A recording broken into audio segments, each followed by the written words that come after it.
Bwana Yesu asifiwe. Karibu katika ibada ya usiku inayokuja kwako na mimi Pastor Miamba, na nataka tujifunze kitu kimoja muhimu sana. Kwa nini Yesu aliwaambia mitume wake wasitoke Yerusalemu mpaka wavikwe nguvu? Kwa nini aliwaambia hivyo? Katika kitabu cha Matendo ya Mitume sura ya 1 nitasoma kuanzia mstari wa 4. Biblia inasema hata alipokuwa amekutana nao aliwaagiza wasitoke Yerusalemu, bali waingoje ahadi ya Baba ambayo mlisikia habari zake kwangu, ya kwamba Yohana aliwabatiza kwa maji, bali ninyi mtabatizwa katika Roho Mtakatifu baada ya hizi siku chache. Basi walipokutanika wakamuuliza wakasema, je, Bwana, wakati huu ndio unapowarudishia Israeli ufalme? Akamwambia, si kazi yenu kujua nyakati wala majira Baba aliyowawekea katika mamlaka yake mwenyewe, lakini mtapokea nguvu akisha kuajilia juu yenu Roho Mtakatifu, nanyi mtakuwa mashahidi wangu katika Yerusalemu na katika Uyahudi wote na Samaria na hata mwisho wa nchi. Tunaona hapa Yesu anawazuia mitume wake. Walikuwa wako tayari kwenda kuanza kazi, lakini aliwazuia akasema, msitoke, msije mkaenda kabla hamjavikwa nguvu. Akasema ya kwamba katika nyakati mlizozisikia kwamba mlibatizwa, Yohana alibatiza kwa maji, lakini mlisikia kwa habari yenu ya kwamba mtazamishwa, mtabatizwa katika Roho Mtakatifu. Halafu hapo sasa mtakapobatizwa katika Roho Mtakatifu, ama mtakapojazwa nguvu, ndipo mtakapoanza kwenda kuwa mashahidi katika Uyahudi, Samaria, hata mwisho wa nchi. Kwa hiyo alisema mtapokea hiyo nguvu akisha kuajilia juu yenu Roho Mtakatifu. Msitoke mpaka mpokee nguvu. Sasa nataka leo twende tukaangalie kwa haraka tu dhana ya nguvu, ama siri iliyojificha katika nguvu tunapoongea mambo ya rohoni, kwamba kila kitu katika ulimwengu wa roho kinahitaji nguvu. Kama vile ambavyo mwanadamu anahitaji nguvu kufanya mambo kadha wa kadha. Unahitaji nguvu kunyanyua kitu cha kilo 10, unahitaji nguvu kunyanyua kitu cha kilo 50, unahitaji nguvu kunyanyua kitu cha kilo 100. Kitu takachonyanyua kwa kilo 50 kinaweza kikawa na nguvu ndogo kuliko kile kitakachohitajika kunyanyuliwa kwa kilo 100. Kwa hiyo nguvu inategemeana na unanyanyua kilo ngapi. Kwa hiyo hata kama unachukua karatasi ambayo unaweza kaipima usipate hata gramu 1, lakini ipo nguvu ya kuichukua ile karatasi. Kwa hiyo tunaona katika ulimwengu wa roho lazima uwe na nguvu ili kuweza kufanya mambo yatokee, ama kuweza kufanya jambo fulani lisitokee. Ni lazima uwe na nguvu. Na unaweza ukaongea kwa akili yako, ama ukaongea kwa nguvu ya Roho Mtakatifu.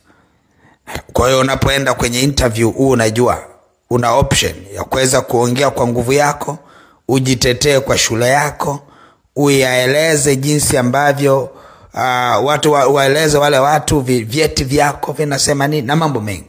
Lakini unaweza ukaenda pale kwa nguvu ya Roho Mtakatifu, kwa nguvu ya Roho Mtakatifu. Na nitakupa tu ushuhuda mdogo, au niseme ushuhuda mkubwa. Siku ya leo nikiwa katika maombi hapa Mlima, akajitokeza tu jirani yangu akasema ya kwamba ninaomba uje, ninadhani kuna mipaka haijakaa sawa. Nimeenda, ni hapa Mlima, nikaenda. Na nilipofika pale nilikuwa niko kwenye maombi, kwa hiyo nilikuwa naelewa kwamba yule mtu kwanza hata niona mimi, yule mtu kwanza hata ongea na mimi, yule mtu ataongea na nguvu iliyo ndani yangu.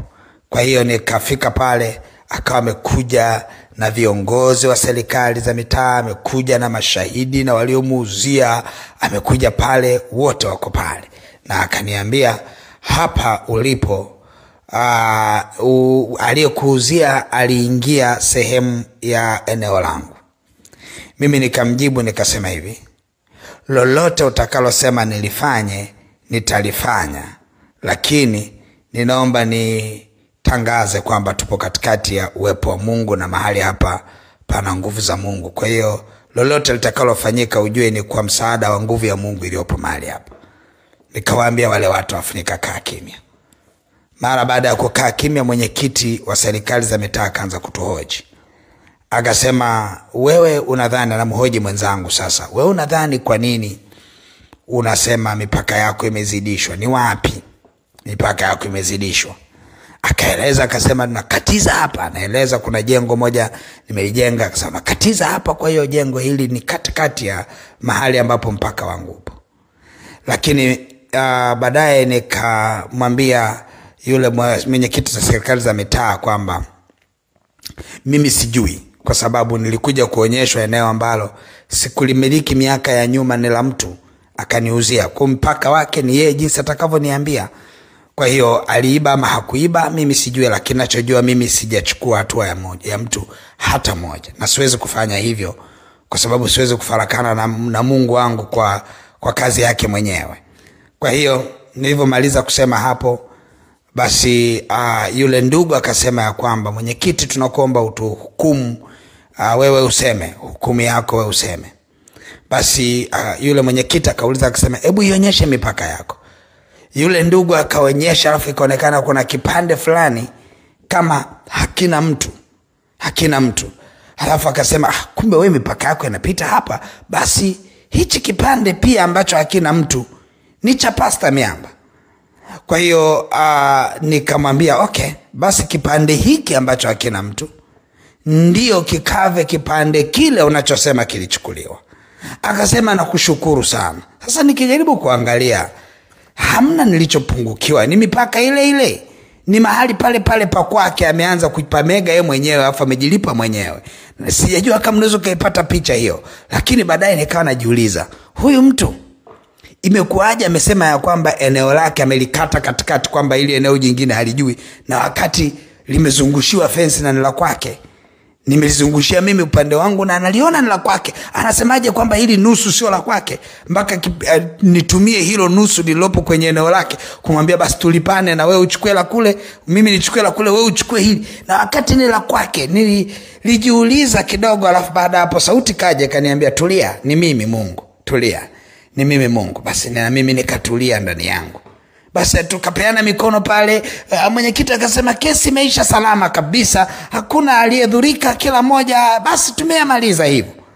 Nikaondoka, nikamwachia eneo lake ambalo yani nashindwa hata kulielezea vizuri, lakini wao waelewe tu ya kwamba eneo lake mwenyewe amelimega, alafu amejilipa kwenye eneo lake mwenyewe, akisema kwamba analipiza kwenye eneo ambalo mimi nimelizidi. Lakini mimi nilichokuwa na maintain ni nguvu iliyopo mahali hapo nilipo. Nguvu nilio nayo katika ulimwengu wa roho ndio itakao control kila kitu.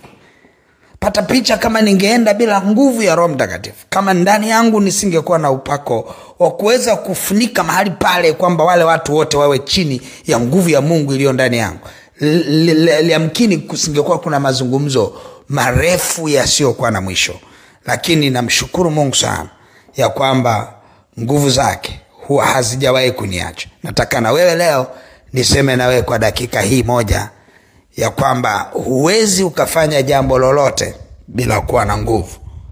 Na wapo watu wengi wanaoenda mahali fulani wanaishia kuaibika kwa sababu hawakuenda na nguvu. Kwamba wakina Paulo, wakina Petro tunaona wametumia nguvu. Hata kipindi hicho akina Petro walipokuwa kitaka kwenda kufanya kazi, pia kulihitajika nguvu. Hata Paulo baadaye anakuja kuanza huduma, pia tunaona anashuhudia nguvu ndio inayomsaidia yeye kuweza kufanya kazi. Naomba nikuambie kitu kimoja. Unahitaji nguvu za Mungu hata kwenda kuoga. Unahitaji nguvu za Mungu hata kuvaa nguo zako. Unazihitaji nguvu za Mungu hata kuongea. Unazihitaji nguvu za Mungu hata kwenye kuondoka, kusimama na kurusha hatua moja. Unahitaji nguvu za Mungu. Nini maana yake? Na ndio maana ukiumwa ukikaa, nguvu za Mungu zinakunyanyua unatembea. Maana yake ulipokuwa ukitembea, nguvu ya Mungu ilikuwa inakusaidia. Tunahitaji nguvu. Kuna vitu ambavyo yamkini umeshindwa kuvifanya kwa kuwa nguvu ilikuwa kidogo. Na ile nguvu inakusaidia. Mtoto wangu mmoja akawa ameniambia, baba naomba uombe na mimi kwa sababu ninahisi kuna nguvu imepungua ndani yangu. Haiwezekani wachawi waje watupige chale familia yangu, haiwezekani. Nikawa namuelewa. Huyu ni mtu ambaye mimi ndani yangu nilimweka kwenye kundi la maturity. Yuko amekomaa kiroho na kujua ya kwamba ukipungukiwa kuna drama za kichawi zinaanza kuapia kwako, kuonekana kwako. Halafu unajiuliza why. Kuna matukio adui yanayaweka yanakuwa na unajiuliza why. Kwa nini ndoa yangu ina misukosuko? Kwa nini sina amani? Kwa nini sina uchumi wangu hauna stability, haujasimama vizuri? Kwa nini sina fedha? Hayo mambo yote hayo, wewe uelewe tu, unahitaji nguvu. Ukishapokea nguvu, kuna mambo yatakaa vizuri mpaka utashangaa. Unahitaji nguvu. Kwa hiyo nitaenda kuomba wakati huu, lakini uelewe tu ya kwamba nguvu ya Mungu inahitajika kwenye kila jambo lako, hata lile unaloona limekwama kabisa. Hebu tafuta nguvu za Mungu. Sasa namna gani ya kutembea katika nguvu za Mungu? Ni rahisi sana, lakini si rahisi sana. Ni rahisi kuelewa, lakini inahitaji matendo. Ndio maana sio rahisi sana. Kwa hiyo ni rahisi ujue kabisa kwamba unavyosoma neno, unapolitafakari neno, unapoliishi neno, unaruhusu nguvu ya Mungu kuanza kufanya kazi ndani yako. Kwa hiyo ruhusu nguvu ya Mungu kufanya kazi ndani yako, na unapoendelea kusikia maelekezo ya ibada mbalimbali yanaumbika ndani yako nguvu ya kukufanya wewe ushinde mambo ama utembee kwenye upendeleo fulani ambao yamkini akili yako isingekuwa na matunda. Unapoenda kulala, kama umelala ama unaamka umekutana na ibada hii ya usiku, uelewe ya kwamba nguvu za rohoni zina uwezo wa kumzuia hata mchawi kushindwa kuingia ndani ya nyumba yako.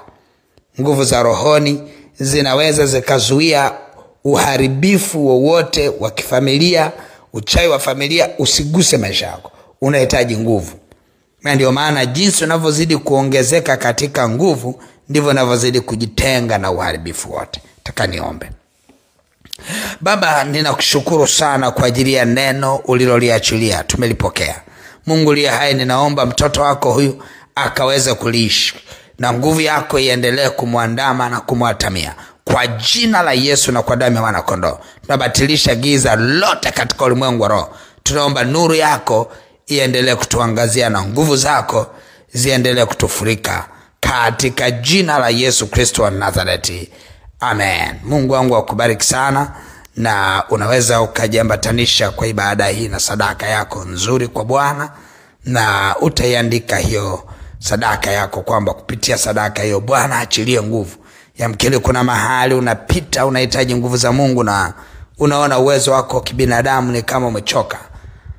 Unahitaji nguvu za Mungu. Kwa hiyo nguvu ya Mungu itakusaidia wewe kuvuka na kwenda mahali unapotakiwa kwenda. Mungu wangu akubariki sana. Basi tutaachilia sadaka huko kwenye ile lipa namba ya M-Pesa ambayo ni 57 78 76 0, au namba za mawasiliano 0713 84 21 23. Mungu wangu akubariki na wewe na wakati mwema. Amen.